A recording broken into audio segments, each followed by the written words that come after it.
ओशो को ले लो, लोगों ने बिल्कुल नशा बनाया हुआ है। आज के भी जो आधुनिक गुरु हैं, सत्र चल रहे हैं 4-4 घंटे, वो उनकी गालियों को भी बड़ा नशे की तरह सुनता है। गुरुजी रोज लताड़ रहे हैं। पहले वो नेटफ्लिक्स देखते थे, अब वो किसी गुरु का सत्र अटेंड करते हैं। और लोगों को जज करने में ये सबसे आगे हैं।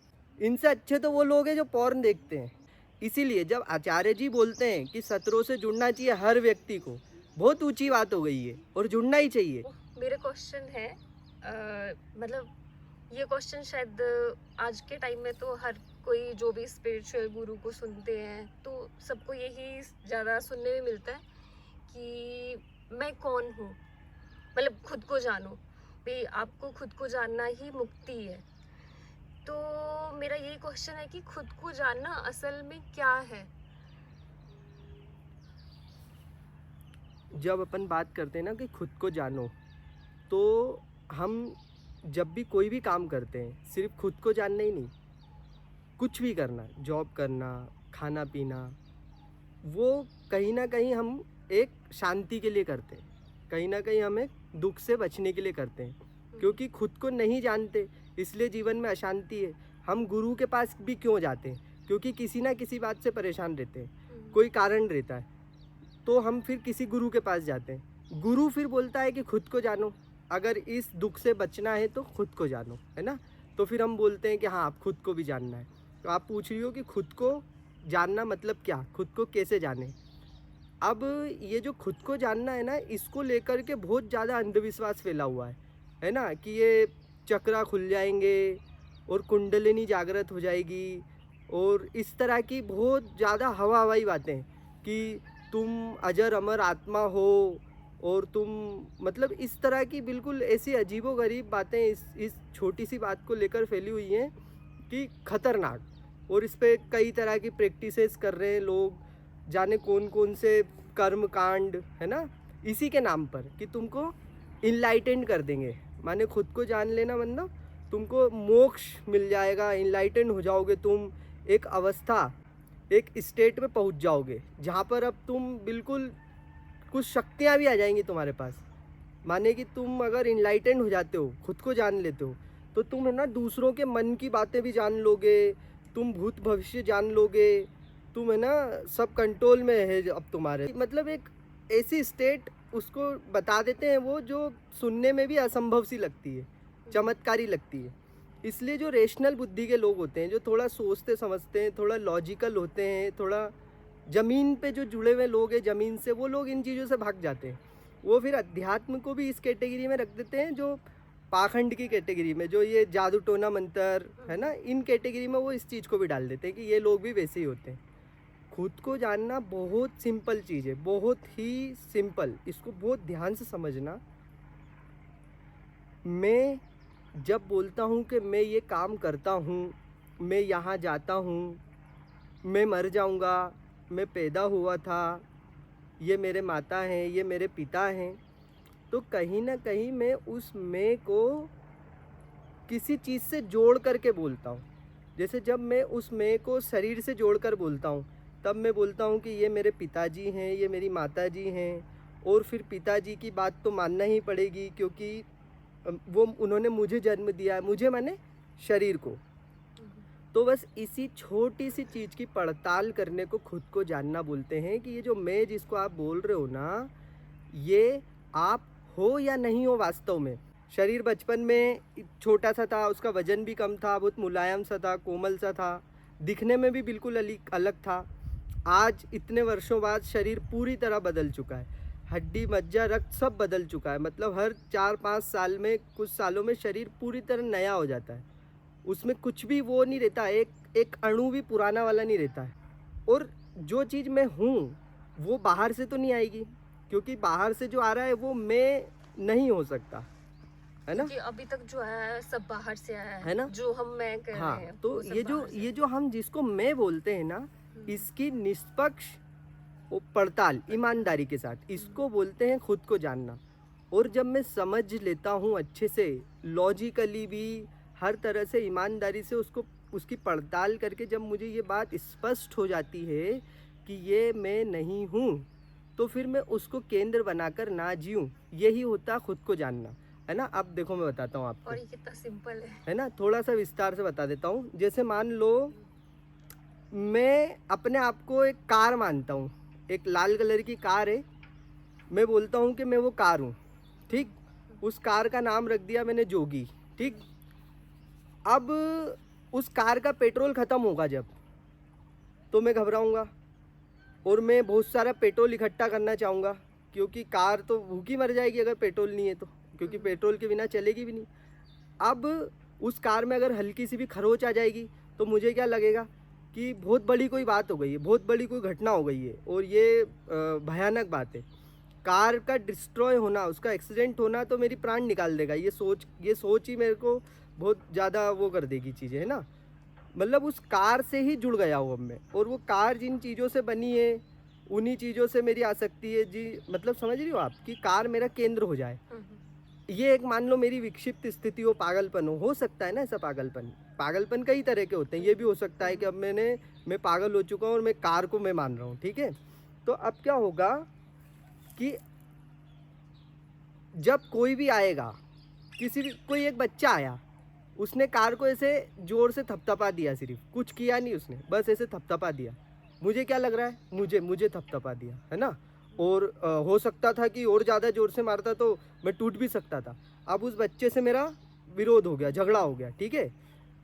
बहुत सारी चीज़ें हो जाएगी। मतलब फिर कोई आए वो मुझे बोले बेटे तुम खुद को जानो, तुम समझो, क्यों कहीं ना कहीं मेरे अंदर ये कैपेसिटी होगी तभी वो आके ऐसा बोल रहा है ना, कि क्योंकि मैं खुद को जान सकता हूँ तभी तो बोल रहा है। तो जब मैं ये विश्लेषण करूँ, वो भी मुझे समझाए, सारी चीज़ें हो, मेरा हर तरह से इलाज किया जाए, तब मेरे को एक दिन ये समझ में आएगा कि यार मैं वो कार नहीं हूँ, ठीक। वो कार मैं नहीं हूँ। तो मैं उसके बाद वो कार बन कर के जीवन नहीं जीऊँगा। यही होता खुद को जानना। और कार बन के जीता तो और 10 तरह की मुसीबतें होती मेरे साथ में, क्योंकि कार बाहर पड़ी हुई है, कुछ भी हो सकता है उसका। तो उसी तरह से हमें ये देखने की ज़रूरत है कि कहीं वैसे ही हम इस बॉडी को भी तो मैं मानकर नहीं जी रहे हैं। और अब लोग बोलेंगे ऑब्वियसली बॉडी तो मैं ही हूँ। ये जो ऑब्वियसली है ना, यही उस पागल को भी लगता था कि ऑब्वियसली कार तो मैं ही हूँ। तो बस इसी पे क्वेश्चन मार्क खड़ा करना होता है। यही पूरा अध्यात्म है कि हर एक बात जो भी तुमको ऑब्वियस लगती है कि ये तो है ही, बस उसी पे क्वेश्चन मार्क खड़ा करने को अध्यात्म बोलते हैं। जो रेशनल होते हैं लोग, जो थोड़ा बुद्धिजीवी टाइप लोग होते हैं, वो बोलते हैं ना कि हर चीज़ पे क्वेश्चन खड़ा करो, हर चीज़ पे क्वेश्चन खड़ा करो, हम ऐसे ही नहीं मान लेंगे। किसी भी चीज़ को बिना क्वेश्चनिंग के मान लेना ही पाखंड कहलाता है। उसी को अंधविश्वास बोलते हैं, है ना, उसी को अंधश्रद्धा बोलते हैं। लेकिन ये लोग खुद पर कभी भी क्वेश्चन खड़ा नहीं करते। और अध्यात्म रेशनल तो है ही, थोड़ा एक स्टेप और आगे जाता है कि ये जो हर चीज़ पे क्वेश्चन खड़ा कर रहा है ना, इस पर भी क्वेश्चन खड़ा करा जाए। इसको बोलते हैं स्वयं को जानना। अब जब क्वेश्चन खड़ा कर दिया तो क्या हमने जान लिया खुद को? नहीं। क्वेश्चन खड़ा कर देना खुद को जानना नहीं होता है। उसके आगे फिर पड़ताल होती है। फिर जब समझ में आता है और बिल्कुल स्पष्ट समझ में आ जाता है कि नहीं, क्योंकि बहुत सारे तथ्य हैं, बहुत सारे फैक्ट हैं, जिससे आपको पता चल जाएगा कि जिस चीज़ से आप जुड़े बैठे हो वो आप नहीं हो। हम नाम से जोड़ लेते खुद को कि मैं हूँ जोगी। अरे जोगी की जगह भोगी भी हो सकता था, ढोंगी भी हो सकता था। नाम ही तो है, शब्द ही तो है, किसी ने दे दिए ना, तो तुम जोगी नहीं हुए ना। शब्द बदल, आज भी तुम्हारा नाम बदल सकते हैं ना, कोई भी नाम चेंज करवा सकता है, अपना पेपर में इश्तिहार देता है मैंने, तो नाम तुम नहीं हो। फिर लोग बोलते हैं जाति, मैं हूँ ब्राह्मण, मैं हूँ राजपूत, मैं हूँ बनिया। अरे ये जाति, ये भी तो इंसान की बनाई हुई एक व्यवस्था है। लोग जाति बदल देते हैं अपनी, है ना। कुछ पैसों के लिए लोग जनरल से एसटी में चले आते हैं, जाने कौन से मतलब तरीके होते हैं कई तरह के। जाति बदल देते हैं लोग, धर्म बदल देते हैं लोग। तो जो चीज़ बदली जा सकती है वो तुम कैसे हो गए? क्योंकि वो बदलने के बाद भी तुम तो वैसे ही के वैसे ही हो। शरीर का भी हर एक अंग बदला जा सकता है, ऐसा कोई पार्ट नहीं है अब शरीर में जो विज्ञान बदल नहीं सकता, उसके बदलने के बाद भी तुम हो।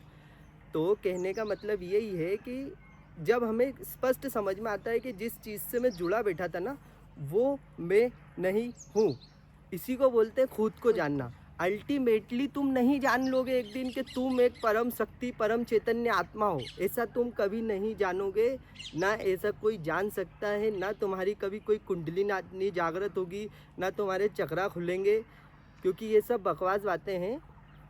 हाँ, बोलिए। क्योंकि असल में जिसको जानने की बात भी हो रही है वो अनंत है, तो उसको कौन ही जान सकता है वैसे असल में देखा जाए। बस हाँ, ये है कि हम नेति नेति की इसमें असल में वो बात हो अनंत रही है। है कि नहीं है वो भी विषय नहीं है, क्योंकि हाँ। उसका कोई मैटर ही नहीं है, क्योंकि ये फालतू चीज़ें हैं, इसमें जाना व्यर्थ है। बस ये देखना होता है कि क्या मैं नहीं हूँ, क्या मैं नहीं हूँ इस। और उसकी हमने वो कर दी नेति नेति कि अब हम इससे जुड़कर अपना जीवन नहीं जिएंगे। अगर शरीर में नहीं हूँ मुझे स्पष्ट समझ में आ गया, तो ना शरीर के रिश्ते मेरे, ना शरीर के जो चिंताएं शरीर से जुड़ी हुई हैं वो मेरी, ना शरीर मरेगा तो मैं मरूंगा, ना शरीर जन्मा था तो मैं जन्मा था, क्योंकि जब शरीर से मेरा कोई संबंध नहीं है, कि ये मेरी बुनियाद नहीं है, ये मेरी बुनियाद नहीं ख़त्म हो जाएगी इसके ख़त्म हो जाने से। अब जितने भी विचार चलते हैं बुद्धि में, ये भी बुद्धि भी शरीर की है, विचार भी शरीर के हुए, मन भी शरीर से ही आ रहा है, क्योंकि बुद्धि की उपज मन होता है। तो मन में चलने वाली चीज़ें भी मैं नहीं हूँ, ना मेरा उससे कोई संबंध। तो जब ये चीज़ें स्पष्ट खुद को इंसान को समझ आ जाती है, ये किसी की सुनी हुई बात से नहीं, किसी को समझ आया होगा तो उसके जीवन में आनंद आएगा, उसकी समझ से तुम्हारे जीवन में आनंद नहीं आएगा। तो इसीलिए फिर बुद्ध ने बोला अपो दीपो भव, तुम्हें खुद ही जानना पड़ेगा। ऐसे तो सबने लिख के दे दिया, अभी मैं भी बोल रहा हूँ, बोलने से नहीं होगा ना। स्वयं जिसने जाना वो आनंद में आ जाता है, और अंततः हमारे हर दुख के वजह से ही हम कोई कार्य करते हैं। और अध्यात्म में जब कोई व्यक्ति ईमानदारी से आगे बढ़ता है, अपना विश्लेषण करता है, तो वह हर दुख से मुक्त होकर के आनंद में स्थापित हो जाता है, क्योंकि वो स्वयं को जान करके ईमानदारी से, बोलते हैं ना ईमानदारी सबसे बड़ी इसमें चीज़ है, सबसे मेन चीज़ है ईमानदारी। क्योंकि किसी ने जान भी लिया, अगर मान लो किसी ने इस चीज़ को जान भी लिया कि मैं शरीर नहीं हूँ, शरीर में मन नहीं हूँ, बुद्धि नहीं हूँ, अब वो ईमानदारी पूर्वक अगर फिर जीना शुरू नहीं करता ऐसे, तो क्या उसको आनंद मिलेगा? नहीं मिलेगा, वो दुख में ही जिएगा। क्योंकि इसमें ईमानदारी सबसे बड़ी चीज़ है कि सत्य जो दिखे ना उसके आगे आप ईमानदारी से समर्पित हो जाए। समर्पण और ईमानदारी की बात इसीलिए करी जाती है।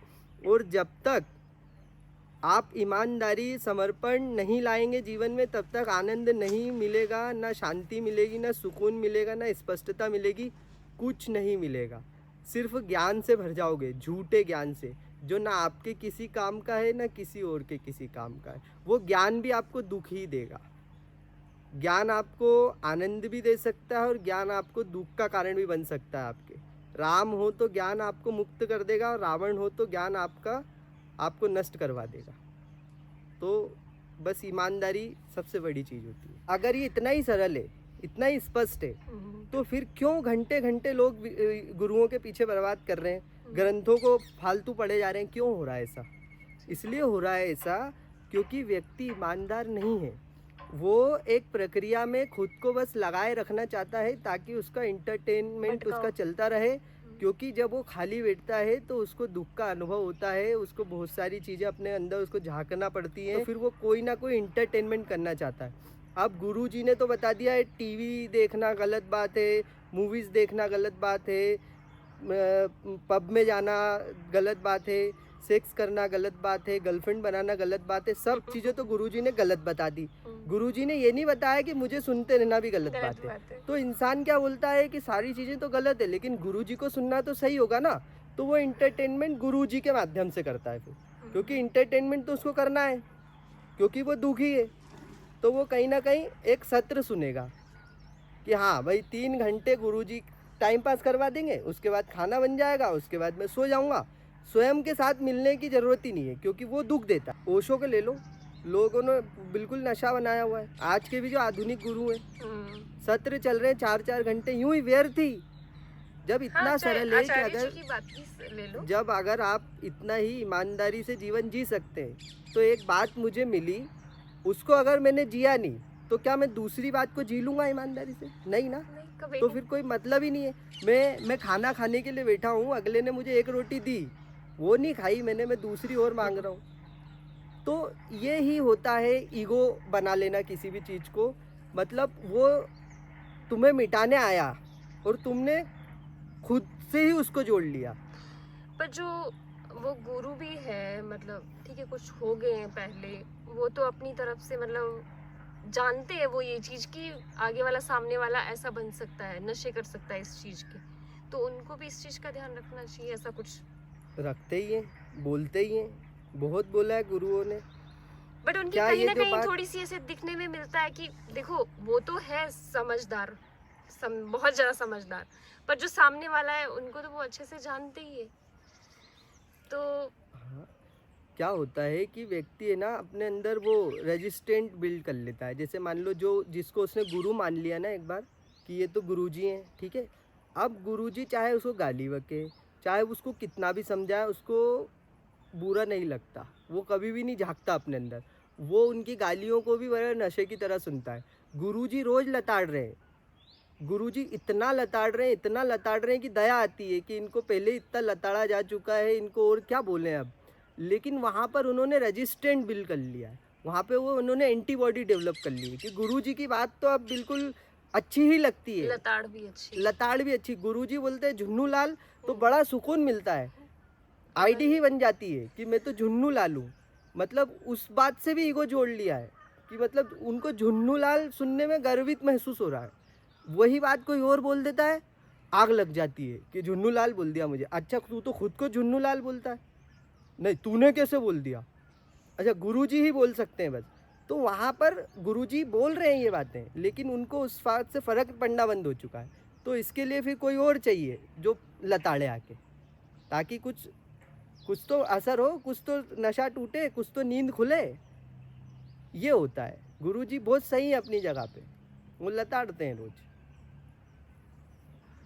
मतलब जो गुरुजी कह रहे हैं वो भी कोई सुन नहीं रहा है। सुन नहीं रहा है ना, क्योंकि नशा, जब आप चर्चा को नशे की तरह सुनते हो, जब आपको उसमें आनंद आने लगता है, तो फिर आप सुन नहीं रहे हो, आप भोग रहे हो, आप गुरु को भी भोग रहे हो।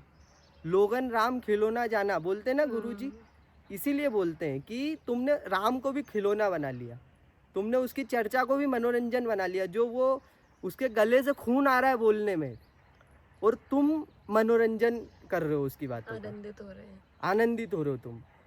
तुम्हें ये नहीं दिख रहा है कि ये गले से खून आ गया अगले के बोलते बोलते तो कितनी इम्पोर्टेंट बात होगी। वो बोलते हैं कि युद्ध है ये, तुम सुन रहे हो। जैसे कि अर्जुन कृष्ण की बातें बस सुनते रहे सुनते रहे, हाँ अभी 700 श्लोक हो गए, अभी 7000 सुनूंगा, मतलब युद्ध कभी करे ही ना अगला, तो क्या हो जाएगा फिर। इसीलिए फिर कभी कोई अर्जुन नहीं बन पाता।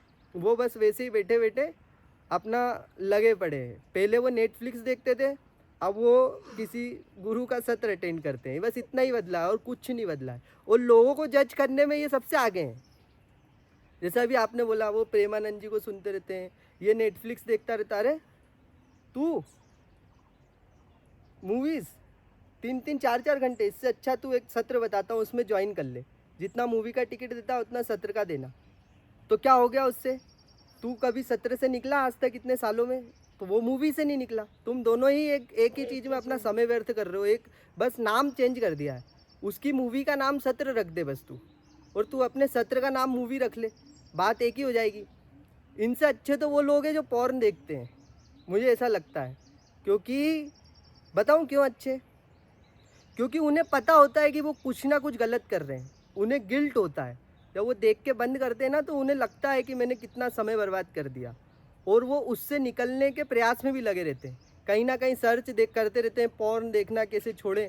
लेकिन ये जो सत्र वाले हैं, इनकी पॉर्न में गिल्ट ख़त्म हो चुका है, इनकी पॉर्न अब कभी ख़त्म नहीं होगी। इनकी पॉर्न से इन्होंने ईगो जोड़ लिया है ना, और समय भी व्यर्थ हो रहा है, ईगो भी जुड़ चुका है, और वो और दूसरों को भी बोलते हैं, और बड़े ही गर्व के साथ। जैसे कि कोई पॉर्न देखता हो, वो दूसरों को जाके बोले तू भी देखा कर, तू भी देखा कर। क्या है ये, मत करो ऐसा। और जुड़ना भी चाहिए। बताओ गीता से किसको नहीं जुड़ना चाहिए, कौन है ऐसा जिसको गीता से नहीं जुड़ना चाहिए। सबको जुड़ना चाहिए, दुनिया में हर एक व्यक्ति को गीता से जुड़ना चाहिए, अध्यात्म से जुड़ना चाहिए। लेकिन बात वही है ना कि गंदे आदमी को जब तुम ग्रंथ भी दे देते हो ना, तो वो गंदा आदमी उस ग्रंथ को भी युद्ध का कारण बना लेता है, और बड़े बड़े युद्ध हो जाते हैं उस ग्रंथ के पीछे। वो ग्रंथ तुम्हें इसलिए नहीं दिया गया था कि तुम उससे मनोरंजन करो, उसको तुम अपनी हवस पूर्ति का कारण बना लो, उसमें से ऐसे ऐसे टॉपिक्स ढूंढ लो कि जिससे तुम्हारी सिर्फ हवस पूरी होती हो, तुम उसके आधार पे दूसरे को जज करके उससे लड़ो। और तुम उसको भी अपने उस ग्रंथ को पढ़ाना चाहो ज़बरदस्ती, इसलिए नहीं दिया गया तुम्हें वो ग्रंथ, इसीलिए नहीं मिला तुम्हें राम का नाम। लेकिन जब लोग इस तरह की हरकत करते हैं ना, तो ऊंची से ऊंची चीज़ भी बहुत गिर जाती है। गंदे लोगों को ऊंची चीज़ भी दे दी जाए ना, तो वो उसे भी गंदा कर देते हैं। इसीलिए जब आचार्य जी बोलते हैं कि सत्रों से जुड़ना चाहिए हर व्यक्ति को, बहुत ऊंची बात हो गई है, और जुड़ना ही चाहिए, और जुड़ करके कुछ बनना चाहिए। उनको भी गीता उनके मुख से निकले। जिसने गीता सुनी है ना, उसका परिणाम ये होगा कि गीता उसके मुख से निकलेगी, अगर उसने वास्तव में गीता सुनी है तो। क्योंकि जाना ही तुम्हें ही हो जाएगी। उसका जो अल्टीमेट रिजल्ट है वो यही है कि कृष्ण ही हो जाओगे, गीता हाँ, आदि जो वास्तव में सुन लोगे सुनने तो। वाला और बोलने वाला एक हो जाता है। हाँ, लेकिन वही। बात ये है ना कि फिर जब ये नहीं हो रहा है तो समस्या वहाँ है। आचार्य जी ये थोड़ी बोल रहे हैं, आचार्य जी ये थोड़ी बोल रहे हैं कि गीता से लोगों को जोड़ो और फिर वो लोग भी और लोगों को गीता से जोड़ें, और बस ये जोड़ने का कार्यक्रम ही चलता रहे। मतलब ये कोई उन्होंने वो नेटवर्क मार्केटिंग थोड़ी खोली हुई है ट्रेन कि बन तुम जाए एक को जोड़ो, उसके बाद तुम 3 को जोड़ोगे, तो फिर उसके बाद तुमको बोनस पॉइंट मिलेंगे, और फिर उसमें जो वो आगे 3 को जोड़ेंगे ना, तो उससे भी तुमको बेनिफिट मिलेगा। ये कोई वो चीज़ थोड़ी चल रही नेटवर्क मार्केटिंग। आचार्य जी तो बहुत ऊंची बात कर रहे हैं, लेकिन जो वहाँ के लोग हैं, ज़्यादातर लोग, मैं सबकी बात मैंने भी उनसे सीखा, लेकिन वो बात वही है ना, नेटवर्क मार्केटिंग समझ लिया लोगों ने, तो वो मत करो ना, वो नहीं करना है। हाँ, क्योंकि गीता का अगर देखा जाए, जो आम लोगों के हाथ में जब आई गीता, तो देखा ही हुआ कि क्या क्या मतलब श्लोकों के अर्थ हुए, अर्थ के अनर्थ हुए। बिल्कुल, अर्थ के अनर्थ होते हैं ना। तो ये गंदे हाथों में जब कोई ऊंची चीज़ लग जाती है ना, तो वो गंदा व्यक्ति जब बदलने की उसकी नीयत नहीं होती, तो वो ऊंची चीज़ को भी गंदा कर देता है। आप समझ रहे हैं? गंदगी इतनी खतरनाक चीज़ होती है। गंदगी तब ही मिटेगी जब गंदगी स्वयं मिटना चाहेगी, लेकिन अगर गंदगी स्वयं मिटना चाहे तो फिर वो गंदगी नहीं रही। तो इसीलिए कहा जाता है ना कि ये जो फ्री विल मिली हुई है, जो तुम्हें फ्री विल मिली हुई है ना, कि तुम चुनाव कर सकते हो तुम्हें कैसे बने रहना है, यही तुम्हारा सबसे बड़ा दुर्भाग्य है, और यही तुम्हारा सबसे बड़ा सौभाग्य भी है, और यही स्वतंत्रता भी है। लेकिन तुम अपने आप को मिली हुई स्वतंत्रता का गलत इस्तेमाल कर रहे हो। तुम बेईमान बने रहना चाहते हो, इसलिए तुम बेईमान हो। बेईमानी चुनाव होती है तुम्हारा, है ना, गंदगी चुनाव है तुम्हारा। तो ये मत करो ये।